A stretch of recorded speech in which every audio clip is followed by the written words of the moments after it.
ಕಾರ್ಯಕ್ರಮಕ್ಕೆ ಮತ್ತೊಮ್ಮೆ ಸ್ವಾಗತ. ಈ ಕಾರ್ಯಕ್ರಮದ ಪ್ರಾಯೋಜಕರು ತ್ರಿನೇತ್ರ ಶಾಪ್. ಆನ್ಲೈನ್ ಶಾಪಿಂಗ್ ನಲ್ಲಿ ಆಧ್ಯಾತ್ಮಿಕವಾಗಿ ಹಾಗೂ ಯೂನಿವರ್ಸ್ಗೆ ಕನೆಕ್ಟ್ ಆಗುವಂತಹ ಪ್ರಾಡಕ್ಟ್ಗಳನ್ನು ಖರೀದಿಸಿ ಜೀವನದಲ್ಲಿ ಬದಲಾವಣೆ ಕಾಣಿರಿ. Krishnapoorna land developers and construction. ನಂಬಿಕೆಗೆ ಇನ್ನೊಂದು ಹೆಸರು. ಉತ್ತಮ ನಿವೇಶನಗಳಿಗಾಗಿ ಸಂಪರ್ಕಿಸಿ Krishnapoorna land developers and construction. Sir, ಈಗ ನಿಮ್ಮ ಬಾಲ್ಯ ಜೀವನ ಹೇಗಿತ್ತು ಅಂತ ಕೇಳ್ಬೋದಾ? ಅಂದ್ರೆ ನಿಮ್ಮ ಚೈಲ್ಡ್ಹುಡ್ ಅಲ್ಲಿ ನೀವು ಯಾವ ತರ ಬೆಳೆದ್ ಬಂದ್ರಿ? ಓಕೆ. ಸೊ ಒಂದು ಏನು ಅಂತಂದ್ರೆ ಮೇಡಮ್, ನಮ್ಮ ಮನೆಯಲ್ಲಿ ಬಡತನ ಇದ್ರು ಶಿಸ್ತು ಜಾಸ್ತಿ ಇತ್ತು. ಓಕೆ. ಸೊ ಏನಪ್ಪಾ ಅಂತಂದ್ರೆ ಎಲ್ಲೂ ಕೂಡ ಹೊರಗಡೆ ಹೋಗಿ ಅಂದ್ರೆ ಒಂದು ಏರಿಯಾ, ಕನ್ಫೈನ್ಡ್ ಏರಿಯಾ ಅಂತ ಮಾಡ್ಕೊಂಡಿದ್ರು, ಅದ್ರೊಳಗಡೆನೆ ಆಟ ಆಡಬೇಕು. ಓಕೆ. ಮತ್ತೆ ಎಲ್ಲಾ ರೀತಿಯ ಆಟಗಳಲ್ಲ. ಓಕೆ. ಸೊ ಕೆಲವೊಂದು ಆ ಬಾಲ್ಯದಲ್ಲಿ ಆಡ್ತಕ್ಕಂಥ ಒಂದು ಆಟಗಳೇನಿದ್ವು, ಈ ಗೋಲಿ ಆಗಿರ್ಬೋದು ಅಥವಾ ಈ ಚಿನ್ನಿ ದಾಂಡ ಆಗಿರ್ಬೋದು ಅಥವಾ ಕ್ರಿಕೆಟ್ ಆಗಿರ್ಬೋದು, ಈ ತರದವನ್ನ ದೂರ ಹೋಗಿ ಆಡೋವಾಗಿಲ್ಲ, ಮನೆ ಸುತ್ತನೇ ಆಡ್ಬೇಕು. ಸೊ ಹಾಗಾಗಿ ಮತ್ತೆ ಯಾರಾದ್ರೂ ಈಗ ದೊಡ್ಡವ್ರು ಏನಾದ್ರು ಬಂದ್ರು ಅವ್ರಿಗೆ ಯಾವ ರೀತಿಯಾದ ಗೌರವವನ್ನ ಕೊಡ್ಬೇಕು. ಮತ್ತೆ ಅಲ್ಲಿಂದ ಬಿಟ್ರೆ ಈಗ ಏನಾದ್ರು ಒಂದು ಹೆಲ್ಪಿಂಗ್ ನೇಚರ್ ಇರ್ಬೋದು. ಈಗ ಅವಾಗ ನಾವು ಚೆನ್ನಾಗಿ ಓದ್ತಿದ್ವಿ, ನಮ್ ಜೊತೆಗಾರರು ಸ್ವಲ್ಪ ಚೆನ್ನಾಗಿ ಓದ್ದೇ ಇರೋರಿಗೆ ನಾವು ಆಗ್ಲೇ ಕುತ್ಕೊಂಡು ನಾವು ಹೇಳ್ಕೊಡ್ತಿದ್ವಿ, ಟ್ಯೂಷನ್ ಮಾಡ್ತಾ ಇದ್ರಿ. ಆಗ್ಲೇ ಕುತ್ಕೊಂಡು ನನ್ನ ಸಹಪಾಠಿಗಳು ಯಾರಿದ್ರು ಅವ್ರ ಜೊತೆ ಕುತ್ಕೊಂಡು ನಮ್ಮ ಜೊತೆಯಲ್ಲೇ ಅವರು ಕೂಡ ಕಲೀಲಿ ಅನ್ನೋ ಉದ್ದೇಶದಿಂದ ಆ ಬಾಲ್ಯದಲ್ಲಿ ಅದೇ ರೀತಿಯಾಗಿ ನಡ್ಕೊಂಡ್ ಬರ್ತಿತ್ತು. ಸೊ ಅಲ್ಲಿ ಹೇಗಿತ್ತಪ್ಪ ಅಂತಂದ್ರೆ ನಮ್ಮ ಬಾಲ್ಯ ಜೀವನದಲ್ಲಿ ಯಾವುದಕ್ಕೂ ಕೊರತೆ ಇಲ್ಲ ಅಂದ್ರೂ ಕೂಡ ಆ ಬಡತನ ಅನ್ನೋದ್ರಲ್ಲಿ ನಾವು ಎಷ್ಟೋ ಒಂದು ಸ್ಯಾಕ್ರಿಫೈಸ್ಗಳನ್ನು ಕೂಡ ನಾವು ಮಾಡ್ಕೊಂಡಿದ್ದೀವಿ. ಸೊ ಈ ಒಂದು ಬುಕ್ಸ್ ಇಂದ ಕೊಡೋದಿರ್ಬೋದು, ಆಗ್ಲೇ ನಮ್ಮ ಅಕ್ಕ ಅವ್ರು ಹೇಳ್ದಂಗೆ ಅವನಿಗೋಸ್ಕರ ತ್ಯಾಗ ಮಾಡಿದೀವಿ ಅಂತಂದ್ರೆ ಅದು ನಿಜ. ಯಾಕಪ್ಪ ಅಂತಂದ್ರೆ ನನಗೆ ಒಬ್ಬನೇ ಮಗ ಅಂತ ಒಂದೇ ಕಾರಣಕ್ಕೆ ಹೊಸ ಬುಕ್ಸ್ಗಳನ್ನ ನಮ್ಮ ತಂದೆ ತಾಯಿ ಕೊಡ್ಸೋರು. ಅವಾಗ ನಮ್ಮ ಚಿಕ್ಕಕ್ಕ ಇದ್ದವರು ನಮ್ಮ ದೊಡ್ಡಕ್ಕ ಏನ್ ಓದಿದ್ರು ಅದನ್ನೇ ಚಿಕ್ಕಕ್ಕ ಓದ್ಬೇಕಾಗಿತ್ತು. ಸೊ ಮತ್ತೆ ಈಗ ಏನಾದ್ರು ಒಂದು ಬರ್ಕೊಂಡ್ರೆ ಒಂದು ಬುಕ್ಸ್, ಒಂದು ನೋಟ್ ಬುಕ್ ಏನಾದ್ರು ನಾವು ತಗೊಂಡ್ರೆ ಅದ್ರಲ್ಲಿ ನಾವು ಡಿವೈಡ್ ಮಾಡ್ಕೊಂತೀವಿ, ಈ ಸಬ್ಜೆಕ್ಟ್ ಇದು, ಈ ಸಬ್ಜೆಕ್ಟ್ ಇದು ಅಂತ. ಯಾಕೆ ಅಂತಂದ್ರೆ ನಮ್ಗೆ 6 ಬುಕ್ ಕೊಡ್ಸಿದ್ರೆ ಅದಕ್ಕೆ ಕಾಸ್ಟ್ ಜಾಸ್ತಿ. ಅದನ್ನ ಕಡಿಮೆ ಮಾಡ್ಬೇಕು ಅನ್ನೋದಕ್ಕೆ ನಾವೇನ್ ಮಾಡ್ತಿದ್ವಿ, ಅರ್ಧ ಇದಕ್ಕೆ ಇಟ್ಕೋತಿದ್ವಿ, ಅರ್ಧ ಅದಕ್ಕೆ ಇಟ್ಕೊತಿದ್ವಿ. ಸೊ ಈ ರೀತಿಯಾಗಿ ನಾವು ಬೆಳೆದು ಬಂದಿತ್ತು. ಸೊ ಅದೇ ರೀತಿಯಾಗಿ ಏನಂತ ಅಂದ್ರೆ ಈಗ ಯಾರೇ ಒಬ್ರು ಹೆಲ್ಪ್ ಕೇಳ್ಕೊಂಡ್ ಬಂದ್ರು, ಚಿಕ್ಕ ವಯಸ್ಸಲ್ಲಿ ಇದ್ದಾಗಲೂ ಕೂಡ ನಾವು ಹೆಲ್ಪ್ ಮಾಡ್ತಾ ಇದ್ವಿ. ಸೊ ಅಲ್ದೇನೆ ಈಗ ಒಂದು ಬೇರೆ ರೀತಿಯಾದ ನಿಮ್ಗೆ ಗೊತ್ತು, ಈಗ ಯುಗಾದಿ ಹಬ್ಬಗಳೆಲ್ಲ ಬಂತು ಅಂತಂದ್ರೆ ಕಾಸ್ನಾಟಗಳು ಅವು ಇವು ಅದೆಲ್ಲ ಇರ್ತವೆ. ನಮ್ಗೆ ಅದಕ್ಕೆಲ್ಲ ಅಲೋ ಇಲ್ಲ. ಮನೆಗಳಲ್ಲಿ ಇವತ್ತಿನವರೆಗೂ ನಾನು ಆ ಒಂದು ಆಟನೇ ನಾನು ಅದೆಲ್ಲ ಹಳ್ಳಿ ಕಡೆ ಕಾಮನ್ ಅಲ್ವಾ ಸರ್? ಕಾಮನ್ ಇರ್ತಿತ್ತು. ಆದ್ರೂ ಕೂಡ ನಮ್ಮನೇಲಿ ಏನು ಅಂದ್ರೆ ಅವೆಲ್ಲ ಕೆಟ್ಟದ್ದು ನೋಡ್ತಾನೆ ಇರ್ಲಿಲ್ಲ. ಕೆಟ್ಟದ್ದು ಅನ್ನೋದು ನಮ್ಗೆ ಅವಾಗ್ಲೇ. ಗೋಲಿ ಆಟ ಆಡ್ತಿದ್ರಲ್ಲ ಸರ್ ಎಲ್ಲ? ಅದೆಲ್ಲನೂ ಅಷ್ಟೇ. ಈಗ ಆಟ ಆಡ್ತೀರಾ, ಒಂದು ಫ್ರೆಂಡ್ಲಿ ಆಟಗಳು ಇರ್ಬೇಕಷ್ಟೇ. ಅದಕ್ಕೆ ದುಡ್ಡು ಕಟ್ಟೋದು ಅದೆಲ್ಲ ಒಂಥರ ಮಾಡೋದಿಲ್ಲ ಅನ್ನೋದನ್ನ ಅವಾಗ್ಲೇ ನಮ್ ತಲೆಗೆ ತುಂಬಿಟ್ಟಿದ್ರು. ಮತ್ತೆ ಯಾರಾದ್ರೂ ಒಂದು ಹೆಲ್ಪ್ ಕೇಳ್ಕೊಂಡ್ ಬಂದ್ರು ಕೂಡ ಆತರ ಗೊತ್ತಿಲ್ದಿರ ಆಟ ಆಡಿದ್ದು ಉಂಟಾ ಸರ್? ಮನೆಗೆ ಗೊತ್ತಿಲ್ದಿರ ಒಂದು ಸರಿ ಆಟ ಆಡಿದ್ದು ಉಂಟು. ಅದಕ್ಕೆ ನಮ್ ಅವಾಗೆಲ್ಲೂ ಮೆಣಸಿನ್ಕಾಯಿ ಹೊಗೆ ಅಂತ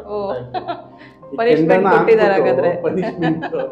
ಸೊ ಕೆಂಡ ಹಾಕ್ಬಿಟ್ಟು ಅದಕ್ಕೆ ಏನ್ ಮಾಡೋದು ಅಂದ್ರೆ ಹಿಂದೆಗಡೆ ಕೈನ ಕಟ್ಬಿಟ್ಟು ಅದಕ್ಕೆ ಮೆಣಸಿನ್ಕಾಯಿ ಮುಖಕ್ಕೆ ಹೊಗೆ ತಗೊಳ್ಳೋದು. ಆ ಒಂದು ಟಾರ್ಚರ್ ನ ತಡಿಬೇಕಲ್ಲ, ಇನ್ನೊಂದ್ಸಲ ಆಟ ಆಡೋದೇ ಬೇಡ ಅಂತ ಸವಾಸನೆ ಬೇಡ.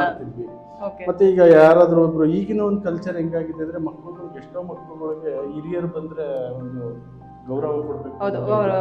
ಈ ಬಂದ ತಕ್ಷಣ ಎದ್ದು ನಿಂತ್ಕೊಳ್ಳೋದಾಗಿರ್ಬೋದು. ನಮ್ಗೆ ಅವರು ಅವತ್ತು ನಮ್ಗೆ ಹಾಕೊಟ್ಟಂತ ಅಡಿಪಾಯಗಳು ಇವತ್ತು ನಮ್ಗೆ ಯೂಸ್ ಆಗ್ತಿದ್ದಾವೆ. ಸೊ ಈ ಮುಖ್ಯನ ನಾನು ಹೇಳೋದೇನಪ್ಪಾ ಅಂದ್ರೆ ಪೇರೆಂಟ್ಸ್ಗೆ ಬರೀ ಎಜುಕೇಶನ್ ಒಂದೇ ಇಂಪಾರ್ಟೆಂಟ್ ಅಲ್ಲ. ಮನೆಯಲ್ಲಿ ನಾವೆಷ್ಟು ವಿದ್ಯೆಯನ್ನ ಶಾಲೆಯಲ್ಲಿ ಕಲಿತೀವಿ, 50% ನಾವು ಶಾಲೆಯಲ್ಲಿ ಕಲಿತ್ರೆ ಇನ್ನ ಒಂದು ವೈಯಕ್ತಿಕವಾದ ಜೀವನ ಆಗಿರ್ಬೋದು ಅಥವಾ ಒಂದು ಜೀವನವನ್ನ ಕಟ್ಕೊಬೇಕು ಅಂತ ಅಂದ್ರೆ ಸೊ ಮನೆಯಲ್ಲಿ ತಂದೆ ತಾಯಿ ಹೇಳ್ಕೊಡ್ತಕ್ಕಂಥ ಪಾಠನೂ ಕೂಡ ಇಂಪಾರ್ಟೆಂಟ್ ಆಗ್ತದೆ. ಸೊ ಸರ್, ಈಗ ನೀವು ಹೇಳಿದ್ರಿ ಮೆಣಸಿನ್ಕಾಯಿ ಘಾಟ್ ಹಾಕಿದ್ರು, ಈ ತರ ಎಲ್ಲ ಪನಿಷ್ಮೆಂಟ್ ತಗೊಟ್ಟಿದ್ರು ನನಗೆ ಅಂತ ಹೇಳಿ. ಈ ತರ ಬೇರೆ ವಿಚಾರಕ್ಕೆ ಏನಾದ್ರು ಕೊಟ್ಟಿದ್ದುಂಟಾ? ಇದು ಒಂದೇ ವಿಚಾರಕ್ಕ ಅಂದ್ರೆ ಮೇಡಮ್ ನಾನ್ ಸ್ವಲ್ಪ ಈಗ ಮಕ್ಳುಗಳು ಒಂದೇನೋ ಈಗ ತಿನ್ಬೇಡ ಅಂತ ಹೇಳಿರ್ತಾರೆ, ಅದನ್ನ ತಿನ್ಬಿಟ್ಟಿರ್ತಾರೆ, ಅಥವಾ ಎಲ್ಲೋ ಯಾರೋ ಒಂದ್ 10 ರೂಪಾಯಿ ಇಟ್ಟಿರ್ತಾರೆ, ಎತ್ಕೊಂಡ್ಬಿಡ್ತಾರೆ. ಈ ತರದಲ್ಲಿ ನಿಮ್ ಜೀವನದಲ್ಲೂ ಏನಾದ್ರೂ ಆತರ ಎತ್ಕೊಂಡು ಯಾರಿಗಾದ್ರು ಕೊಟ್ಟಿದ್ದು ಅಥವಾ ಅದಕ್ಕೆ ಏನ್ ಆಸ್ಪದ ಆಗ್ತಿರ್ಲಿಲ್ಲ ಅಂತಂದ್ರೆ ನಮ್ಮ ಮನೇಲಿ ಮೊದ್ಲೇ ಹೇಳ್ತಿದ್ದು, ನಿಮ್ಗೆ ಏನೇ ಬೇಕಾದ್ರೂ ನಮ್ಮನ್ನ ಕೇಳಿ ತಗೊಳ್ಳಿ, ನಿಮ್ಗೆ ಏನೇ ಬೇಕಾದ್ರೂ ಕೇಳಿ ತಗೊಳ್ಳಿ. ಸೊ ಆ ಒಂದು ವಿಚಾರಕ್ಕೆ ನಮ್ಗೆ ಏನಾಗ್ತಿತ್ತು, ಸೊ ದುಡ್ಡನ್ನ ಎತ್ಕೊಬೇಕು ಅಂತ ಇನ್ನೊಂದು ಬರ್ತಿರ್ಲಿಲ್ಲ. ಅಲ್ಲದೆ ನಿಮ್ಗೆ ಆಗ್ಲೇ ಹೇಳ್ದಂಗೆ ಈ ಜೂಜು ಅನ್ನೋದನ್ನ ನಮ್ಗೆ ಅವಾಗ್ಲೇ ಭಯ ಹಿಡಿಸಿದ್ರಿಂದ ನಾವು ಆ ವಿಚಾರಕ್ಕೆ ಹೋಗ್ತಿರ್ಲಿಲ್ಲ. ಸೊ ಹಾಗಾಗಿ ಆ ತರದ ಯಾವ ಪ್ರಸಂಗಗಳು ಬಂದಿಲ್ಲ. ಅಂದ್ರೆ ಒಂದು ಸರಿ ಮಾತ್ರ ನಮ್ಮ ತಂದೆ ತಾಯಿಗೆ ಹೇಳ್ದೇನೆ ಅವ್ರು ನಮ್ಮ ಮನೆ ಸ್ವಲ್ಪ ಮೇಲ್ಗಡೆ ಇದ್ದದ್ದು, ಆ ಕಡೆ ಮೇಲ್ಗಡೆ ಕೇರಿ ಕೆಳಗಡೆ ಕೇರಿ ಹಳ್ಳಿಗಳ ಕಡೆ ಆ ಥರ ಮಾಡ್ತಿದ್ರು. ಸೊ ಹಾಗಾಗಿ ಅವಾಗ ಒಂದ್ಸರಿ ಏನ್ ಮಾಡಿದೆ, ನಾನು ಬಂದು ಅಂಗಡಿ ಹತ್ರ ಕುತ್ಕೊಂಡ್ಬಿಟ್ಟಿದ್ದೆ, ಹೇಳ್ದೆ ಕೇಳ್ದೆ. ಇಡೀ ಇದನ್ನೆಲ್ಲ ಹುಡುಕಿದ್ದಾರೆ, ಯಾರಿಗೂ ಗೊತ್ತಿಲ್ಲ. ನಾನು ಬಂದು ಒಳಗಡೆ ಕುತ್ಕೊಂಡ್ಬಿಟ್ಟಿದ್ದೀನಿ, ಮಾತಾಡ್ಕೊಂಡು ನಂದೆ. ಅವಾಗ ಎಷ್ಟು ಒಂದು 6-7 ವರ್ಷ ಇರ್ಬೇಕಷ್ಟೇ. ಸ್ವಲ್ಪ ಗುಂಡು ಚೆನ್ನಾಗಿದೆ ಅನ್ನೋ ಕಾರಣಕ್ಕೆ ಮಾತಾಡ್ಸ್ಕೊಂಡು ಕುತ್ಕೊಂಡ್ಬಿಟ್ಟಿದ್ರು. ಸೊ ಇಡೀ ಊರೆಲ್ಲ ಹುಡುಕಿದ್ರೆ ಗೊತ್ತಿಲ್ಲ. ಅವಾಗ ಮಾತ್ರ ಸರಿಯಾಗಿ ಕೊಟ್ಟಿದ್ರು. ಭಯ ಭಯ ಅವಾಗಿಂದ ಸ್ವಲ್ಪ ಏನೇ ಕೇಳ್ಬೇಕಂದ್ರು ತಂದೆ ತಾಯಿ ಭಯ ಅಂತೂ ಇತ್ತು ನಮ್ಗೆ. ಅಪ್ ಟು ಎಲ್ಲಿವರೆಗೂ ನಾವು ಇವತ್ತು ಕೂಡ ನಮ್ಮ ತಂದೆ ತಾಯಿ ಎದುರುಗಡೆ. ನಿಮ್ಗೆ ಚೈಲ್ಡ್ಹುಡ್ ಅಲ್ಲಿ ಸರ್ ತುಂಬಾ ಆತ್ಮೀಯ ಗೆಳೆಯ ಅಂತ ಯಾರಾದ್ರೂ ಇದ್ರು ಮೇಡಮ್, ಇದ್ರು. ಸೊ ಅದ್ರಲ್ಲಿ ಸ್ವಲ್ಪ ಒಬ್ಬ ತೀರೋಗ್ಬಿಟ್ಟು ನಮ್ಮ ಮನೆ ಪಕ್ಕನೇ ಇದ್ದ, ಅವನೊಬ್ಬ ತೀರೋಗ್ಬಿಟ್ಟೆ. ಇನ್ನ ಕೆಲವೊಬ್ರೆಲ್ಲ ಇದಾರೆ ಈಗಲೂ ಅಲ್ಲಿ. ಈಗ ನಿಮ್ಮ ಚೈಲ್ಡ್ಹುಡ್ ಗೆಳತಿ ಹತ್ರ ಮಾತಾಡೋಣ ಬನ್ನಿ ಸರ್. ಹಲೋ ಮೇಡಮ್, ನಮಸ್ತೆ. ಮೇಡಮ್, SL ನೆಕ್ಸ್ಟ್ ಇಂದ ವಾರದ ವಿಶೇಷ ವ್ಯಕ್ತಿ ಜೊತೆ ಕಾರ್ಯಕ್ರಮ ಅಂತ ಅಂದ್ಬಿಟ್ಟು ಒಂದು ಕಾರ್ಯಕ್ರಮದಲ್ಲಿ ಇದೀವಿ. ಈಗ ನಿಮ್ಮ ಫ್ರೆಂಡ್ ಮುರಳೀಧರ್ ಸರ್ ಇದ್ದಾರೆ ಮೇಡಮ್. ಮುರಳೀಧರ್ ಸರ್ ಬಗ್ಗೆ ನೀವು ಒಂದೇ ಮಾತಲ್ಲಿ ಹೇಳ್ಬೇಕು ಅಂದ್ರೆ ಏನ್ ಹೇಳಕ್ ಇಷ್ಟಪಡ್ತೀರಾ? ಒಂದೇ ಮಾತಲ್ಲಿ ಅಂದ್ರೆ ಫ್ರೆಂಡ್ಶಿಪ್ ಇನ್ನೊಂದು ನೇಮೇ ಮುರಳಿ ಮೇಡಮ್ ಅಷ್ಟೇ. ಓಕೆ, ಹೇಗಿತ್ತು ಮೇಡಮ್ ನಿಮ್ಮ ಅವರ ಫ್ರೆಂಡ್ಶಿಪ್? ನನ್ನ ಅವರ friendship complete. Oh super. High school classmate, 8th standard ಅಲ್ಲಿ ಅಡ್ಮಿಷನ್ ಆದಾಗಿಂದ ಹಿಡಿದು ಇಲ್ಲಿವರೆಗೂ ನನಗಿರೋ ಒಳ್ಳೆ ಬೆಸ್ಟ್ ಫ್ರೆಂಡ್ ಅಂದ್ರೆ ಮುರಳಿ. ಓಕೆ, ಯಾವತ್ತಾದ್ರೂ ನೀವು ಜಗಳ ಆಡಿದ್ದುಂಟಾ ನಿಮ್ ಫ್ರೆಂಡ್ಶಿಪ್ ಅಲ್ಲಿ? ಇಲ್ಲ ಮೇಡಮ್. ಏನಕ್ಕೂ ಕೋಪನೇ ಮಾಡ್ಕೊಂಡಿಲ್ವಾ ಮೇಡಮ್ ನೀವಾಗಾದ್ರೆ? ಕೋಪ ಅಂದ್ರೆ ಟೈಮಿಗೆ ಸಿಕ್ಕಿಲ್ಲ ಅಂದಾಗ ಅದು ಫ್ರೆಂಡ್ಸ್ ಆಫ್ ಸೆಕೆಂಡ್ ಎದುರು ಬರೋವರೆಗೂ ಅಷ್ಟೇ. ಓಕೆ, ಎಜುಕೇಶನ್ ಅಲ್ಲಿ ನೀವು 3 ವರ್ಷ ಅಷ್ಟರ ಜೊತೆಲಿ ಇದ್ ಮಾಡಿದ್ದು, ಮುಂದಕ್ಕೂ ಕಂಟಿನ್ಯೂ ಆದ್ರ? PU. ಓಕೆ, ಮತ್ತೆ BA ಮಾಡೋದಕ್ಕೆ ಚಿಕ್ಕಬಳ್ಳಾಪುರ ಜಾಯಿನ್ ಆದ್ರೆ ನಾನು ಇಲ್ಲೇ ಮಾಡಿದೆ ಅಷ್ಟೇ. ಓಕೆ ಮೇಡಮ್, ಏನಾದ್ರೂ ಒಂದು ಘಟನೆ ನೆನಪಿದ್ಯಾ ನಿಮ್ಮ ಮಧ್ಯದಲ್ಲಿ? ಇವಾಗ ನೀವು 8th ಇಂದ ಒಂದು 10th ವರೆಗೂ ಓದ್ಬೇಕಾದ್ರೆ ಹೈಸ್ಕೂಲಲ್ಲಿ ಏನಾದ್ರೂ ನೀವು ತರಲೆಗಳು ಮಾಡಿದ್ದು ಏನಾದ್ರೂ ಇದೆ?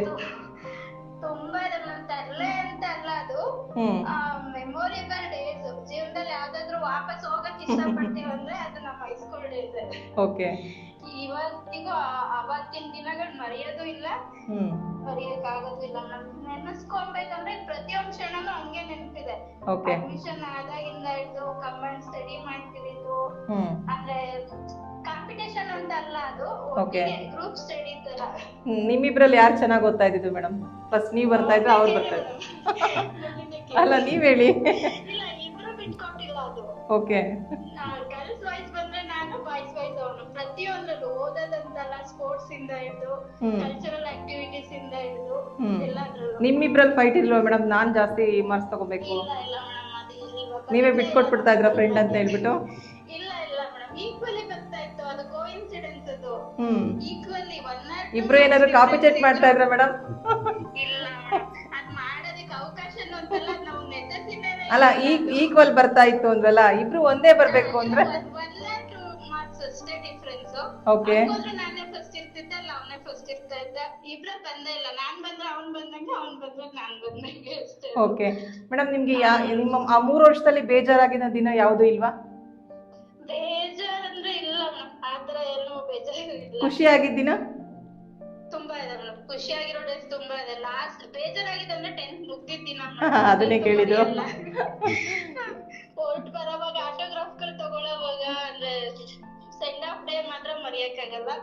ಮತ್ತೆ ರಿಯೂನಿಯನ್ ಮಾಡಿದ್ವಿ ಒಂದು 2 years ಬ್ಯಾಕ್. ಮತ್ತೆ ಅದೇ ಸರ್ಸ್ ನ ಕರ್ಸಿ ಎಲ್ಲ ಮುರಳಿ ಇದ್ರಲ್ಲೇ ಮಾಡಿದ್ವಿ. ಹಂಗಾಗಿ ಅದ್ ಮತ್ತೆ ರೀಕಲೆಕ್ಟ್ ಆಗ್ಬಿಟ್ಟಿದೆ. ಓಕೆ ಓಕೆ, ಎಲ್ಲ ಹಂಗಾರೆ ಫ್ರೆಂಡ್ಸ್ ಎಲ್ಲ ಸಿಗ್ತಾ ಇರ್ತೀರಾ ಹಾಗಾದ್ರೆ ಈಗ? ಹಾ ಮೇಡಮ್, ತುಂಬಾ ಸರಿ ಇದಾರೆ, ಮಾತಾಡ್ತೀರಾ? ಹಾ ಮೇಡಮ್. ಹಲೋ ಗೀತಾ, ಹೇಳಿ.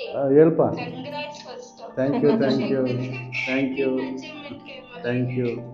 ಎಲ್ಲ ನೀವೆಲ್ಲ ಫ್ರೆಂಡ್ಸ್ಗಳು ಕೊಟ್ಟಂತ ಒಂದು ಧೈರ್ಯ, ಸಲಹೆ, ಸೊ ಆ ಒಂದು ವಿಚಾರವಾಗಿ ಇಷ್ಟೆಲ್ಲ ಮಾಡೋದಕ್ಕೆ ಕಾರಣ ಆಯ್ತು ಅಷ್ಟೇ. ಇಲ್ಲ, ಇನ್ನೂ ಗ್ರೋತ್ ಆಗಬೇಕು, ಇನ್ನೂ ಬೆಳೆಯೋದನ್ನ ನಾನು ನೋಡ್ಬೇಕು. Thank you so much. ಯಾವ ಸ್ಟೆಪ್ಸ್ ಇಟ್ಟಿದೆಯೋ ಇನ್ನೂ ಫಾರ್ವರ್ಡ್ ಆಗಿ ನೋಡ್ಬೇಕು. ನಿನ್ನ ಆಂಬಿಷನ್ಸ್ ಏನಿದೆಯೋ ಫುಲ್ಫಿಲ್ ಆಗಲಿ ಎಲ್ಲ ವಿಷಯಗಳು. Thank you Geetha. Thank you. Okay madam, okay, thank you madam. Thank you madam, ನನಗೆ ಆಪರ್ಚುನಿಟಿ ಕೊಟ್ಟಿದ್ದಕ್ಕೆ. Thank you so okay much. Madam, okay, thank you, bye. Okay, thank you. ಈ ಕಾರ್ಯಕ್ರಮದಲ್ಲಿ ಒಂದು ಸಣ್ಣ ವಿರಾಮ ತಗೊಂಡು ಮತ್ತೆ ಬರೋಣ. ವಾರದ ವಿಶೇಷ ವ್ಯಕ್ತಿ ಜೊತೆ R Poornima Murthy. Trinetra shop online ಶಾಪಿಂಗ್ನಲ್ಲಿ ಆಧ್ಯಾತ್ಮಿಕವಾಗಿ ಹಾಗೂ ಯೂನಿವರ್ಸ್ಗೆ ಕನೆಕ್ಟ್ ಆಗುವಂತಹ ಪ್ರಾಡಕ್ಟ್ಗಳನ್ನು ಖರೀದಿಸಿ ಜೀವನದಲ್ಲಿ ಬದಲಾವಣೆ ಕಾಣಿರಿ. Krishnapoorna land developers and construction, ನಂಬಿಕೆಗೆ ಇನ್ನೊಂದು ಹೆಸರು. ಉತ್ತಮ ನಿವೇಶನಗಳಿಗಾಗಿ ಸಂಪರ್ಕಿಸಿ Krishnapoorna land developers and construction. Sir, ನಿಮ್ಮ ಬಾಲ್ಯದ ಗೆಳತಿ ಗೀತಾ ಅವ್ರ ಜೊತೆ ಮಾತಾಡ್ಕೊಂಡ್ ಬಂದ್ರಿ, ಏನ್ ಅನಿಸ್ತಾ ಇದೆ? ಮೇಡಮ್, ಖುಷಿ ಆಗುತ್ತೆ. ಯಾಕಪ್ಪ ಅಂತಂದ್ರೆ ಎಷ್ಟೋ ಫ್ರೆಂಡ್ಶಿಪ್ಗಳು ಸೊ ಅಲ್ಲಿ ಓದಾದ್ಮೇಲೆ ನಿಂತೋಗ್ಬಿಡ್ತವೆ. ಆದ್ರೆ ನನ್ನ ಮತ್ತೆ ಗೀತಾ ಫ್ರೆಂಡ್ಶಿಪ್ ಏನಂತಂದ್ರೆ ಆಲ್ಮೋಸ್ಟ್ 26 ಇಯರ್ಸ್ ಆಯ್ತು ಮೇಡಮ್. 26 ವರ್ಷಗಳಾಗಿದೆ. ಸೊ ಇದೇ ರೀತಿಯಾಗಿ ನನ್ನ ಇನ್ನೊಬ್ಬ ಫ್ರೆಂಡ್ ಇದ್ದಾನೆ, ಮುರಳಿ ಅಂತ, ಅನಿಲ್ ಅಂತ ಇದ್ದಾನೆ. ಸೊ ಇವರೆಲ್ಲರೂ ಕೂಡ ನನ್ನ ಒಂದು ಬಾಲ್ಯದ ಗೆಳೆಯರು. ಸೊ ಇವತ್ತು ಕೂಡ ಅದೇ ಒಂದು ಫ್ರೆಂಡ್ಶಿಪ್ ಇದೆ. ಮತ್ತೆ ನಂತರನೇ ಅಡ್ವೊಕೇಟ್ ಮಾಡಿರ್ತಕ್ಕಂಥ ಲೋಕೇಶ್ ಅಂತ ಒಬ್ಬ ಇದ್ದಾನೆ, ಅವನು ಕೂಡ ನನ್ನ ಫ್ರೆಂಡ್, ಕ್ಲೋಸ್ ಫ್ರೆಂಡ್. ಸೊ ಹೀಗಾಗಿ ಎಲ್ಲರೂ ಕೂಡ ಅವರವರ ಕಾರ್ಯಕ್ಷೇತ್ರಗಳಲ್ಲಿ ಇದ್ರೂ ಕೂಡ ನಮ್ಗೆ ಇವತ್ತು ಅದೇ ಒಂದು 8ನೇ ಕ್ಲಾಸ್ ನಲ್ಲಿ ನಾವು ಹೋದಾಗ ಯಾವ ತರ ಇತ್ತು, ಇವತ್ತು ಕೂಡ ಅದೇ ರೀತಿಯಾದ ಅದೇ ಬಾಂಧವ್ಯ ಕಂಟಿನ್ಯೂ ಆಗ್ತಾ ಇದೆ. ಸರ್, ನಿಮ್ಮಿಬ್ರು ಫ್ರೆಂಡ್ಶಿಪ್ ನೋಡ್ತಾ ಇದ್ರೆ ನಮ್ಮ ಕನ್ನಡದೇ ಒಂದು ಚಲನಚಿತ್ರ ಆಗಿರ್ತಕ್ಕಂಥ ಹೂ ಸಿನಿಮಾದಲ್ಲಿ ನಮ್ಮ ರವಿಚಂದ್ರನ್ ಹಾಗೂ ಮೀರಾ ಜಾಸ್ಮಿನ್ ಆಕ್ಟಿಂಗ್ ಮಾಡಿರ್ತಕ್ಕಂಥ ಒಂದು ಇದು ನೆನಪಾಗುತ್ತೆ. ಅಂದ್ರೆ ಅವ್ರ ಬಾಂಡಿಂಗ್ ಹೇಗಿತ್ತು, ಅವ್ರ ಸ್ನೇಹ ಹೇಗಿತ್ತು, ನಿಮ್ಮಿಬ್ರು ನೋಡ್ತಾ ಇದ್ರೆ ನನಗೆ ಹಾಗೆ ಅನಿಸ್ತದೆ. ಅವ್ರು ಮಾತಾಡಿದ ರೀತಿ ಎಲ್ಲ ನೋಡ್ತಾ ಇದ್ರೆ ನನ್ಗೊಂದ್ ಕ್ಷಣ ಆ ಸಿನಿಮಾ ನೆನಪಾಯ್ತು. ನನ್ನ ಹಲವಾರು ವಿಚಾರಗಳು ಆಕ್ಚುಲಿ ಓಕೆ. ಸೊ ಗೀತಾಗೆ ಎಲ್ಲ ಡಿಸ್ಕಸ್ ಮಾಡ್ತೀರಾ, ಶೇರ್ ಮಾಡ್ತೀರಾ, ಅವ್ರ ಗೈಡೆನ್ಸ್ ತಗೊಂತೀರಾ. ಓಕೆ. ಹೀಗೆ ನಿಮ್ಮ ಒಂದು ಫ್ರೆಂಡ್ಶಿಪ್ ಕಂಟಿನ್ಯೂ ಆಗ್ಲಿ, ನಿಮ್ಮ ಬಾಂಧವ್ಯ ತುಂಬಾ ಚೆನ್ನಾಗಿರ್ಲಿ ಅಂತ ಅಂತೀನಿ. ಸರ್, ಹಾಗೆ ಮುಂದೆ ನಿಮ್ಮ ಒಂದು ಬಾಲ್ಯದ ಜೀವನದ ಬಗ್ಗೆ ಮಾತಾಡಬೇಕು ಅಂತಂದ್ರೆ ಬೇರೆ ಏನಾದರೂ ಇನ್ಸಿಡೆಂಟ್ಗಳು ಇದೆಯಾ ಸರ್? ಮೇಡಮ್, ಇದೆ. ಏನಕ್ಕಪ್ಪ ಅಂತಂದ್ರೆ ಸೊ ಕೆಲವೊಂದು ಈ ಒಂದು ಹಳ್ಳಿ ಪ್ರದೇಶಗಳಲ್ಲಿ ಒಂದು ಕಾನ್ಸೆಪ್ಟ್ ಇಟ್ಕೊಂಡಿರ್ತಾರೆ. ಈ ಕನ್ನಡ ಮಾಧ್ಯಮದಲ್ಲಿ ಕಲಿತಂತ ಮಕ್ಕಳುಗಳು ಅವ್ರೇನೂ ಸಾಧನೆ ಮಾಡಲ್ಲ, ಅವ್ರೇನು ಉದ್ಧಾರ ಆಗಲ್ಲ, ಅವ್ರೇನು ಬೆಳೆಯಲ್ಲ, ಮತ್ತೆ ಅವರು ಹೊರಟರು, ಅವ್ರಿಗೆ ಒಂದು ನಾಲೆಡ್ಜ್ ಇರೋದಿಲ್ಲ, ನಯ ನಾಜೂಕು ಇರಲ್ಲ, ಇರೋದಿಲ್ಲ. ಸೊ ಇವೆಲ್ಲನೂ ಕೂಡ ಏನ್ ಮಾಡಿರ್ತಾರೆ ಅಂತಂದ್ರೆ ಒಂದು ಮನೆಯಲ್ಲಿ ಅವ್ರ ಮನೊಂದು ಬಡತನ ಅನ್ನೋದು ಮೇಡಮ್. ಸೊ ಉಡ್ತೀವಿ ಅನ್ನೋದಕ್ಕೆ ಬಡತನ ಉಡ್ತೀವಿ ಅಂದ ತಕ್ಷಣ ಬಡವರಾಗೆ ಸಾಯ್ಬೇಕು ಅಂತ. ಆದ್ರೆ ಇವತ್ತಿನ ಇದ್ರಲ್ಲಿ ಸರ್ ಕನ್ನಡ ಮಾಧ್ಯಮದಲ್ಲಿ ಓದೋರೆ ತುಂಬಾ ಒಳ್ಳೆ ಮಟ್ಟದಲ್ಲಿ ಇರೋವಂಥವ್ರು. ಆದ್ರೆ ನಮ್ಮ ಜನ ಅದನ್ನ ಅರ್ಥ ಮಾಡ್ಕೊಳ್ಳಲ್ಲ. ಇಲ್ಲಿ ಏನ್ ಮಾಡ್ತಾರೆ, ಈಗ ನಿಮ್ಗೆ ಗೊತ್ತು ಮೇಡಮ್, ಎಷ್ಟೋ ಒಂದು ನಮ್ಮ ಸರ್ಕಾರದವರು ಕೂಡ ಅಷ್ಟೇನೆ ಕನ್ನಡ ಶಾಲೆಗಳಿಗೆ ಹೆಚ್ಚು ಸವಲತ್ತನ್ನ ಕೊಡೋದ್ರಿಂದ ನಾನು ಹೇಳೋದು ಹಲವಾರು ಪ್ರತಿಭೆಗಳು ಹೊರಗಡೆ ಬರ್ತವೆ. ಇಲ್ಲಿ ಒಂದು ವಿಚಾರಗಳನ್ನ ಒಂದು ಪೇರೆಂಟ್ಸ್ ಏನ್ ತಿಳ್ಕೊಂಡಿರ್ತಾರೆ ಅಂತಂದ್ರೆ, ನನ್ನ ಮಗ ಒಂದು ಇಂಗ್ಲಿಷ್ ಮಾಧ್ಯಮದಲ್ಲಿ ಕಲ್ತ್ರೆ ಮಾತ್ರ ಅವನು ಇಂಜಿನಿಯರ್ ಆಗ್ಬೋದು, ಡಾಕ್ಟರ್ ಆಗ್ಬೋದು, IAS ಆಫೀಸರ್ ಆಗಿರ್ಬೋದು. ಸೊ ಈ ತರ ಅನ್ಕೊಂತಾರೆ. ಆದ್ರೆ ಕನ್ನಡ ಮಾಧ್ಯಮದಲ್ಲಿ ಕಲ್ತವ್ರು ಇಲ್ಲಿಂದ ಹಿಂದೆನೂ ತಗೊಂಡ್ರೆ ಹಲವಾರು ವ್ಯಕ್ತಿಗಳು ಒಂದು ಒಳ್ಳೆ ಹುದ್ದೆಯಲ್ಲಿ ಇರ್ತಕ್ಕಂಥವ್ರು ಎಲ್ಲರೂ ಕೂಡ ಕನ್ನಡ ಮಾಧ್ಯಮದಲ್ಲಿ ಕಲ್ತಂತವ್ರು. ಹೀಗಾಗಿ ನಾವು ಕನ್ನಡ ಶಾಲೆಗಳನ್ನ ಉಳಿಸ್ಬೇಕು, ಕನ್ನಡ ಶಾಲೆಗಳನ್ನ ಉಳಿಸ್ಬೇಕು, ಕನ್ನಡ ಶಾಲೆಗಳನ್ನ ಬೆಳೆಸಬೇಕು. ಇದು ಕೇವಲ ಒಬ್ಬ ವ್ಯಕ್ತಿಯಿಂದಾಗಿ ಅಥವಾ ಒಂದು ಸಂಸ್ಥೆಯಿಂದಾಗಿ ಆಗ್ತಕ್ಕಂಥ ಕೆಲಸ ಅಲ್ಲ, ಇದು ಎಲ್ಲರೂ ಕೈಗೂಡಿಸಿದ್ರೆ ಮಾತ್ರ ಸಾಧ್ಯ. ಸೊ ಹಾಗಾಗಿ ಕನ್ನಡ ಮಾಧ್ಯಮದಲ್ಲಿ ಕಲ್ತಾಗ್ಲೂ ಕೂಡ ಎಲ್ಲರೂ ಅಂತಿದ್ದು ಇವ್ರ ಕೈಲಿ ಏನಾಗಲ್ಲ, ಅಲ್ಲದೆ ಇಷ್ಟು ಬರ್ತಾನೆ ಇರೋರು ಏನು ಓದ್ಸಕ್ ಆಗಲ್ಲ ಅನ್ನೋ ಒಂದು ಕಾರಣ ಇತ್ತು. ಬಟ್ ಆದ್ರೂ ಅದೆಲ್ಲನೂ ಕೂಡ ಒಂದು ಹಿಮ್ಮೆಟ್ಟಿ ನಮ್ಮನ್ನ ಒಂದು ಎಜುಕೇಶನ್ ಕೊಡ್ಸೋದ್ರಲ್ಲಿ ನಮ್ಮ ತಂದೆ ತಾಯಿ ಪಾತ್ರ ತುಂಬಾ ಇದೆ. ಅವರು ಕೂಡ ತುಂಬಾ ಇದು ಮಾಡಿದ್ದಾರೆ. ಅದೇ ರೀತಿಯಾಗಿ ನಮ್ಮ ಕೆಲವೊಂದು ರಿಲೇಟಿವ್ಸ್ಗಳು, ಸಂಬಂಧಿಕರುಗಳು, ಅವರು ಕೂಡ ಅವರ ಎನ್ಕರೇಜ್ಮೆಂಟ್ ಕೂಡ ನಮಗೆ ಒಂದು ಪ್ರೇರಣೆ ಆಗಿತ್ತು. ಮತ್ತೆ ಕೆಲವೊಬ್ರು ಆಲ್ರೆಡಿ ಹೈಯೆಸ್ಟ್ ಪೊಸಿಷನ್ ಅಲ್ಲಿ ಇದ್ದವ್ರನ್ನ ನೋಡಿದ್ರೆ ನಮಗೂ ಒಂದು ಸ್ಫೂರ್ತಿ ತರ. ಅಂತವ್ರು ಯಾರಾದ್ರೂ ನಿಮ್ಗೆ ಹೆಲ್ಪ್ ಮಾಡಿದ್ದು ಉಂಟಾ? ಸೊ ಅದರಲ್ಲಿ ಶ್ರೀಕಂಠಪ್ಪ ಅಂತ ಅಂದ್ಬಿಟ್ಟು ಅವರು ನನ್ನ ಎಜುಕೇಶನ್ ಮಾಡ್ಬೇಕಾದ್ರೆ ಮೇಡಮ್, ಅವರು ಅಂದ್ರೆ ಸಾಲದ ರೂಪದಲ್ಲಿ ಅಮೌಂಟ್ ಅನ್ನ ಕೊಟ್ಟು ಸೊ ಆ ಟೈಮಲ್ಲಿ ಹೆಲ್ಪ್ ಮಾಡಿರೋದುಂಟು. ಮತ್ತೆ ಎನ್ಕರೇಜ್ಮೆಂಟ್ ಅಂತ ಬಂದಾಗ ಗಿರಿಗೌಡ ಅಂತ ಅಂದ್ಬಿಟ್ಟು, ಡಿ ಗಿರಿಗೌಡ ಅಂತ ಅಂದ್ಬಿಟ್ಟು, ಸೊ ಅವರು ಕೂಡ ಏನು ಅಂತ ಅಂದ್ರೆ ಒಂದು ಎನ್ಕರೇಜ್ಮೆಂಟ್ ಮಾಡೋರು ಯಾವಾಗಲೂ ಓದೋ ಮಕ್ಕಳುಗಳಿಗೆ. ಸೊ ಅದರಲ್ಲಿ ಒಂದು ಪ್ರೇರಣೆಯಾಗಿ ನಿಂತಿದ್ದಾರೆ ಮೇಡಮ್ ಅವರೆಲ್ಲರೂ. ಸರ್, ಈಗ ಗಿರಿಗೌಡರ ಜೊತೆ ಮಾತಾಡ್ಕೊಂಡ್ಬರೋಣ. ಸರ್, ನಾವು ವಾರದ ವಿಶೇಷ ವ್ಯಕ್ತಿ ಜೊತೆ ಮಾತುಕತೆ ಅಂತ ಹೇಳ್ಬಿಟ್ಟು ಒಂದು ಕಾರ್ಯಕ್ರಮದಲ್ಲಿ ಇದೀವಿ. ಆ ಕಾರ್ಯಕ್ರಮದಲ್ಲಿ ಮುರಳೀಧರ್ ಸರ್ ಬಂದಿದ್ದಾರೆ. ಅವರು ನಿಮ್ಮ ಬಗ್ಗೆ ಹೇಳ್ತಾ ಇದ್ರು, ತುಂಬಾ ಹೆಲ್ಪ್ ಮಾಡಿದ್ರು ಎಜುಕೇಶನ್ ಟೈಮಲ್ಲೆಲ್ಲಾನು ಅಂತ ಹೇಳ್ಬಿಟ್ಟು. ಅದಕ್ಕೆ ತಮ್ಮನ್ನ ಮಾತಾಡ್ಸೋಣ ಅಂತ ಹೇಳ್ಬಿಟ್ಟು ಕಾಲ್ ಮಾಡಿದ್ವಿ. ಸರ್, ಅವ್ರ ಬಗ್ಗೆ ಹೇಳ್ಬೇಕು ಅಂದ್ರೆ ಒಂದೇ ಮಾತಲ್ಲಿ ಹೇಳ್ಬೇಕು ಅಂದ್ರೆ ಏನ್ ಹೇಳಕ್ ಇಷ್ಟಪಡ್ತೀರಾ ಸರ್ ಮುರಳೀಧರ್ ಸರ್ ಬಗ್ಗೆ? ಮುರಳಿ ಒಳ್ಳೆ ವಿನಯವಂತ, ಗುಣವಂತ ಮೇಡಮ್. ಓಕೆ. ಅವನು ಚಿಕ್ಕ ವಯಸ್ಸಿಂದನೂ ಬಹಳ ಶ್ರದ್ಧೆಯಿಂದ ಬಹಳ ಚೆನ್ನಾಗಿ ಓದ್ಕೊಂಡಿದ್ದಾನೆ, ಒಳ್ಳೆ ವಿದ್ಯಾವಂತ. ಮುಖ್ಯವಾಗಿ ಅವ್ರ ತಂದೆ ತಾಯಿ middle class lower middle class. Okay. ತುಂಬಾ ಬಡತನದಲ್ಲಿ 3 ಜನ ಮಕ್ಕಳವರು, 2 ಸಿಸ್ಟರ್ಸ್, ಇವನು 3 ಜನ ವಿದ್ಯಾವಂತರು. ಅವ್ರ ತಂದೆ ತಾಯಿ ತುಂಬಾ ಬಡತನದಿದ್ರು ಕೂಡ ಹಳ್ಳಿಗಾಡಿ ಹೋಗಿ ಇವತ್ತು BE ಮಾಡಿ, ಟೆಕ್ ಮಾಡಿ, PhD ಮಾಡಿ, MA ಮಾಡಿ, ಲಾ ಡಿಗ್ರಿ ಮಾಡಿ, ಎಲ್ಲ ಹೈಲಿ ಎಜುಕೇಟೆಡ್ ಫೆಲೋ. ಇಷ್ಟಾಗಿ ಪಾಪ ಅವನ ಯಾವತ್ತೂ ಬೇರೆ ಸೋಷಿಯಲ್ ವರ್ಕ್ ಮಾಡ್ಕೊಂಡು ಸ್ವಲ್ಪ ಸಾರ್ವಜನಿಕ ಸಹಾಯ ಮಾಡ್ಬೇಕು. ಬಡತನ ಇದ್ರು ಕೂಡ, ತೀರಾ ಶ್ರೀಮಂತ ಅಲ್ಲದೆ ಇದ್ರು ಕೂಡ ಬೇರೆಯವ್ರಿಗೆ ಸಹಾಯ ಮಾಡ್ಬೇಕು, ಬೇರೆಯವರಿಗೆ ವಿದ್ಯೆ ಕೊಡ್ಬೇಕು ಅಂತ ಹೇಳಿ ಬಹಳ ಶ್ರಮ ವಹಿಸ್ತಾ ಇದ್ದಾನೆ. ಅವ್ರ ತಂದೆ ತಾಯಿ ಕೂಡ ಪಾಪ ಬಹಳ ಮುಗ್ಧರು ಅಂದ್ರೆ ಬಹಳ ಮುಗ್ಧರು. ತಂದೆ ತಾಯಿ ಇನ್ನೋಸೆಂಟ್ ಪೀಪಲ್. ಓಕೆ. ಇಷ್ಟು ಕೆಲವು ಮಾಹಿತಿ ಸರ್, ಅವ್ರ ಜೊತೆ ಒಂದೆರಡು ನಿಮಿಷ ಮಾತಾಡಿ. ಇದಾರಿಲ್ಲ ಅವರು? ಹಲೋ ಮಮ್ಮ. ಹಾಂ ಮಮ್ಮ, ಅದೇ ಕೇಳಿದ್ರು, ಹೇಳ್ತಾ ಇದ್ದೆ. ಸೊ ನಿಮ್ಮ ಎನ್ಕರೇಜ್ಮೆಂಟು, ಅವಾಗ ನಿಮ್ಮ ಎಜುಕೇಷನ್ನು ಕೂಡ ನನಗೆಲ್ಲ ಪ್ರೇರಣೆ ಆಗಿತ್ತು ಅಂತ. ಸೊ ಆ ವಿಚಾರವಾಗಿ ಮಾತಾಡಬೇಕು ಅಂತ ಅಂದರು. ಸೊ ಥ್ಯಾಂಕ್ ಯು ಮಮ್ಮ, ನಿಮ್ಮೆಲ್ಲರ ಒಂದು ಸಹಕಾರ, ಧೈರ್ಯ ಸೊ ಇವತ್ತು ಈ ಒಂದು ಸಾಧನೆ ಕಾರಣ ಆಗಿದೆ. ಮುಂದೆನೂ ಕೂಡ ನಿಮ್ಮ ಆಶೀರ್ವಾದ ಇರಲಿ. ಥ್ಯಾಂಕ್ ಯು ಮಮ್ಮ. Sir, thank you sir. Okay sir, ಈಗ ಗಿರಿಗೌಡ್ರ ಜೊತೆ ಮಾತಾಡ್ಕೊಂಡ್ ಬಂದ್ವಿ. ಮಾಮ ಅಂತ ಕರಿತಾ ಇದ್ರಿ, ಅಂದ್ರೆ ಅವರು ನಿಮ್ ರಿಲೇಟಿವ್ ಏನಾ? ಹೌದು ಮೇಡಮ್. ಅಂದ್ರೆ ತಾಯಿ ಸಂಬಂಧನ? ನಮ್ಮ ತಂದೆ ಕಡೆಯಿಂದ. ಓಕೆ. ಸರ್, ಈಗ ನೀವು ಇಷ್ಟೆಲ್ಲ ನಿಮ್ಮ ಎಲ್ಲಾರ ಬಗ್ಗೆನೂ ಮಾತಾಡ್ತಾ ಇದೀವಿ, ಅವಾಗ್ಲಿಂದ ಎಲ್ಲಾರ ಹತ್ರನೂ ಕೇಳ್ತಾ ಇದೀವಿ ನಿಮ್ಮ ಬಗ್ಗೆ. ನಿಮ್ಗೆ ಏನ್ ಅನ್ನಿಸ್ತಾ ಇದೆ? ಖುಷಿ ಆಗುತ್ತೆ. ಎಲ್ಲ ಒಂದ್ ಕಡೆ ಏನಂತಂದ್ರೆ, ಯಾವ ವ್ಯಕ್ತಿಯಲ್ಲಿ ಏನ್ ಆಗಲ್ಲ ಅಂತ ಅನ್ಕೊಂಡಿದ್ರು ಅದು ಆಗುತ್ತೆ ಅಂದಾಗ ಎಲ್ಲೋ ಒಂದ್ ಕಡೆ ಖುಷಿ ಆಗುತ್ತೆ. ಏನೋ ಒಂದು ಅಳಿಲ್ ಸೇವೆ ಮಾಡಿದೀವಿ ಏನೋ. ಸರ್, ನೀವು ಚಿಕ್ಕ ವಯಸ್ಸಲ್ಲಿ ಏನ್ ಅನ್ಕೊಂಡಿದ್ರಿ, ಏನಾಗ್ಬೇಕು ಅಂತ ನೀವು ಅನ್ಕೊಂಡಿದ್ರಿ? ಸೊ ಮೊದ್ಲಿಂದ ಅನ್ಕೊಂಡಿದ್ದು ಅಂದ್ರೆ, ಯಾರಾದ್ರೂ ಏನಾದ್ರು ಕೇಳಿದ್ರೆ ನಾನು ಪೊಲೀಸ್ ಆಫೀಸರ್ ಆಗ್ಬೇಕು, ತುಂಬಾ ಇಷ್ಟ ಇತ್ತು. ಓಕೆ. ಸೊ ಆಕ್ಚುಲಿ ನಾನು ಪ್ರಯತ್ನ ಪಟ್ಟಿದ್ರೆ ಅದು ಆಗ್ತಿದ್ದೆ. ಓಕೆ. ಬಟ್ ಅದಾದ್ಮೇಲೆ ಪ್ರಯತ್ನ ಪಡ್ಲಿಲ್ಲ. 2009ರಲ್ಲಿ ನಾನು IAS ಎಕ್ಸಾಮ್ ತಗೊಂಡಿದ್ದೆ ಆ ಟೈಮ್ನಲ್ಲಿ. ಬಟ್ ಕಾರಣಾಂತರಗಳಿಂದ ನನಗದು ಓದಕ್ಕಾಗಿಲ್ಲ. ಸೊ ಅಕಸ್ಮಾತ್ ಏನಾದರೂ ಅದು UPSC ಎಕ್ಸಾಮ್ ಏನಾದ್ರು ಕ್ಲಿಯರ್ ಮಾಡಿದ್ದಿದ್ರೆ ಸೊ ಇವತ್ತೊಬ್ಬ ಪ್ರತಿಷ್ಠಿತ ಪೊಲೀಸ್ ಆಫೀಸರ್ ಬರ್ತಿದ್ದೆ. ಬಟ್ ಇಂಜಿನಿಯರಿಂಗ್ ಫೀಲ್ಡಲ್ಲೇ ಕಂಟಿನ್ಯೂ ಆಗಬೇಕು ಅನ್ನೋದಿತ್ತು. ಹಾಗಾಗಿ ಇದರಲ್ಲೇ ಒಳ್ಳೆ ಉತ್ತಮ ಸಾಧನೆ ಮಾಡಿದಿರಾ. ಪ್ರೊಫೆಸರ್ ಆಗಿ ಕೆಲಸ ಮಾಡಿದಿರಾ, ಈಗ ಅಡ್ವೊಕೇಟ್ ಆಗಿ ಸಹ ಕೆಲಸ ಮಾಡ್ತಾ ಇದ್ದೀರಾ. ಇದೇ ಜೀವನ ಚೆನ್ನಾಗಿದೆ ಅಂತ ಈಗ ಆಲ್ರೆಡಿ ತೃಪ್ತಿ ಕೊಟ್ಟಿದೆ ಆಲ್ರೆಡಿ. ಓಕೆ ಸರ್, ನಿಮ್ಮ ಇಷ್ಟೆಲ್ಲ ತಿಳ್ಕೊಂಬಂದ್ವಿ, ನಿಮ್ಮ ಎಜುಕೇಶನ್ ಆಗಿರ್ಬೋದು, ಫ್ರೆಂಡ್ ಸರ್ಕಲ್ ಆಗಿರ್ಬೋದು, ಎಲ್ಲರ ಬಗ್ಗೆನೂ ತಿಳ್ಕೊಂಡ್ವಿ. ನಿಮ್ಮ ತಾಯಿ ಬಗ್ಗೆ ಏನು ಹೇಳಕ್ಕೆ ಇಷ್ಟಪಡ್ತೀರಾ ಸರ್? ನಿಮ್ಮ ತಂದೆ ಬಗ್ಗೆ ತುಂಬಾ ಹೇಳಿದ್ರಿ, ತಾಯಿ ಬಗ್ಗೆ ಒಂದು ಏನು ಅಂತಂದ್ರೆ, ನಮ್ಮ ಒಂದು ಮನೆಗೆ ಸೊ ತಂದೆ ಆಧಾರ ಅಂತ ಹೇಳ್ತಾರೆ. ಬಟ್ ತಂದೆ ಆಧಾರ ಅನ್ನೋದ್ರ ಜೊತೆಗೆ ತಾಯಿಯ ಪಾತ್ರ ಕೂಡ ತುಂಬಾ ಇರ್ತದೆ. ಈಗ ಒಬ್ಬ ಗಂಡಸು ಮನೆಯಿಂದ ಹೊರಗಡೆ ಹೋಗಿ ದುಡ್ಕೊಂಡ್ ಬರ್ಬೋದು, ಆದ್ರೆ ಒಂದು ಮನೆಯನ್ನ ಮೇಂಟೈನ್ ಮಾಡಿ ಅದರಲ್ಲಿ ಕೂಡಿಟ್ಟು ನಮಗೂ ಎಜುಕೇಶನ್ ಕೊಟ್ಟು ನಮಗೂ ಒಂದಷ್ಟು ಪ್ರಾಪರ್ಟಿಗಳನ್ನ ಮಾಡಿ ಅದನ್ನೆಲ್ಲ ಮಾಡ್ಬೇಕು ಅನ್ನೋ ಒಂದು ಇಚ್ಛೆ ಇರ್ತಕ್ಕಂಥವ್ರು ತಾಯಿ. ನಿನ್ನ ಆಲಾಲಿ ಪದ ನನ್ನ ಒಳಗೆ ಸದಾ.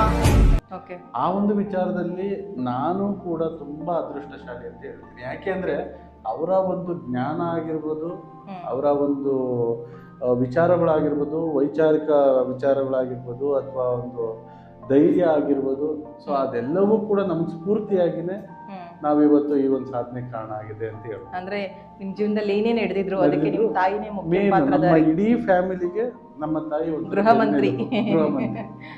ಮಂತ್ರಿ ಚೆನ್ನಾಗಿ ಮೇಂಟೈನ್ ಮಾಡಿದ್ದಾರೆ ಅಂತ ಹೇಳ್ತಾ ಇದ್ದೀರಾ. ಓಕೆ ಸರ್, ನಿಮ್ಮ ಚೈಲ್ಡ್ಹುಡ್ ಅಲ್ಲಿ ನಿಮ್ಗೆ ಯಾರಾದ್ರೂ ಮುಖ್ಯವಾಗಿ ಶಿಕ್ಷಕರು ಇವ್ರು ಇಷ್ಟ ನನಗೆ ಅಂತ ಯಾರಾದ್ರೂ ಅನ್ಸಿದ್ದು ಉಂಟಾ? ಮೇಡಮ್, ನನ್ನ ಪ್ರೈಮರಿ ಸ್ಕೂಲ್ ತಗೊಂಡ್ರೆ ಸೊ ಉಷಾರಾಣಿ ಅಂತ ಇದ್ರು. ಅವರು ನನ್ನ ಸಖತ್ ಫೇವ್ರೆಟ್ ಟೀಚರು. ಗುರುಗಳು ನಮ್ಮ ಗುರುಗಳು ಹೊಡಿತಾ ಇದ್ರೆ ಏನಾದ್ರು ಅವರು? ಅಲ್ಲ, ಅವರು ಅಂದ್ರೆ ಕಲಿಸ್ತಿದ್ದ ರೀತಿ ಆ ರೀತಿ ಇತ್ತು. ಮತ್ತೆ ಸುಧಾ ಅಂತ ಇದ್ರು, ಮತ್ತೆ ಪ್ರಕಾಶ್ ಅಂತ ಇದ್ರು. ಸೊ ಇವರೆಲ್ಲರೂ ಕೂಡ ನನ್ನ ಪ್ರೈಮರಿ ಸ್ಕೂಲಲ್ಲಿ ಬರುವಂಥವ್ರು. ಇನ್ನು ಹೈಸ್ಕೂಲಿಗೆ ಬಂದರೆ ನಮ್ಮ ಫೇವ್ರೇಟ್ ಶಿಕ್ಷಕ ಅಂತ ಅಂದರೆ ಮಹೇಶ್ ಕುಮಾರ್ ಅಂತಿದ್ರು. ನಾವೆಲ್ಲರೂ ಅವ್ರನ್ನ SMK ಸರ್ ಅಂತ ಕರಿತಾ ಇದ್ವಿ. ಅವರು ಯಾವ ಸಬ್ಜೆಕ್ಟ್ ತಗೊಂತಾ ಇದ್ರು ಅವ್ರು ಹಿಂದಿ ತಗೊಂತಾ ಇದ್ರು. ಆಮೇಲೆ ಹಿಂದಿ ಫೇವ್ರೇಟ್. ಸೊ ಅದಾದ್ಮೇಲೆ ಮಹದೇವಪ್ಪ ಅಂತ ಇದ್ರು, ಸೊ ಅವರು, ಸೊ KRR ಅಂತ ಇದ್ರು, ದಾನಪ್ಪ ಅಂತ ಇದ್ರು. ಸೊ ಇವರೆಲ್ಲ ಹೆಂಗೆ ಅಂತಂದ್ರೆ ನಮ್ಗೆ ಒಂದು ಸ್ಟ್ರೆಂತ್ ಆಗಿದ್ರು. ಸರ್, ಯಾರಾದ್ರೂ ನೀವು ತಪ್ಪು ಮಾಡಿದಾಗ ನಿಮಗೆ ಹಣದ ಸಮಸ್ಯೆ ಇದೆಯೇ? ಮನಿ ಮ್ಯಾಗ್ನೆಟ್ ಅಂದರೆ ಹಣವನ್ನು ಅಯಸ್ಕಾಂತ ರೂಪದಲ್ಲಿ ಆಕರ್ಷಣೆ ಮಾಡುವ ಬ್ರಾಸ್ಲೈಟ್. ಇದನ್ನು ಹಾಕುವುದರಿಂದ ಹಣ ಸಮಸ್ಯೆ, ಸಾಲದ ಸಮಸ್ಯೆ ಎಲ್ಲ ದೂರ ಮಾಡಿ ಹಣದ ದಾರಿಯನ್ನು ಮಾಡಿಕೊಡುತ್ತದೆ. ಈ ಪ್ರಾಡಕ್ಟ್ ಅನ್ನು ಖರೀದಿಸಲು ಈಗಲೇ ಗೂಗಲ್ ಪ್ಲೇಸ್ಟೋರ್ಗೆ ಹೋಗಿ ತ್ರಿನೇತ್ರ ಶಾಪ್ ಅಂತ ಸರ್ಚ್ ಮಾಡಿ ಆಪ್ ನ ಡೌನ್ಲೋಡ್ ಮಾಡಿಕೊಳ್ಳಿ. ನಂತರ ಲಾಗಿನ್ ಮಾಡಿ ನಿಮಗೆ ಬೇಕಾದ ಪ್ರಾಡಕ್ಟ್ ಅನ್ನು ಖರೀದಿಸಿಕೊಂಡು ಜೀವನವನ್ನು ನೆಮ್ಮದಿಯಾಗಿರಿಸಿಕೊಳ್ಳಿ.